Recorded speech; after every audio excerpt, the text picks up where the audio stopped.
वालेकुम जी दोस्तों, की हाल है? ठीक ठाक हो? अज मेरे दोस्त आए ने जनाब मरी तो नूर खान साहब, मलिक कैसर साहब, बिलाल जट साहब, अली भाई, शाहद मेहर साहब और ए साडे वड्डे भाई ने चकवाल तो। और इन्हां दी मुहब्बत, इन्हां दा प्यार है कि अज मेरे को आए ने।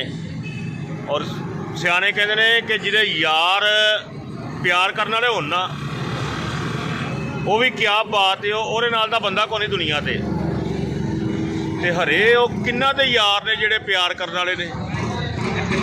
ਆ ਚਾਵਾਂ ਦੇ ਪੈਸੇ ਮੁੰਨੂ ਭੇਜ ਆ ਵੇਖੋ, ਯਕੀਨ ਕਰੋ ਸਿਰਫ ਕੱਲਾ ਨੂਰ ਖਾਂ ਆਇਆ ਤੇ ਆ ਵੱਡੇ ਢਿੱਡ ਵਾਲੇ ਨੇ ਕਿਹਾ ਉਹ ਮੈਂ ਤੁਹਾਨੂੰ ਚਾਹ ਪਿਆ ਕੇ ਲਿਆਵਾਂ। ਇਹਨੇ ਉਹ ਜਿਹੜਾ ਹੱਸਣ ਡਿਆ ਨਾ, ਦੰਦ ਕੱਢਣ ਡਿਆ ਏ, ਉਹਨੇ ਇਹਨੂੰ ਕਿਹਾ कि पैसे भाइयों ਨੂੰ पैन दे। और किहड़े मुखलस दोस्त ने जिहड़े दोस्त मिलते रहे।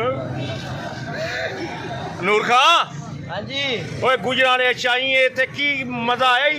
ज़बरदस्त माशाल्लाह, बहुत अच्छा मज़ा आया थे आने का। मरी तो ठंडा ठंडा मौसम होएगा, इत्थे गर्मी मौसम है और यहाँ के लोग भी बड़े मज़े के हैं और बड़ा प्यार मोहब्बत मिला हमें यहाँ पे आके। दिल खुश हो गया जी इधर आके। खाली चाय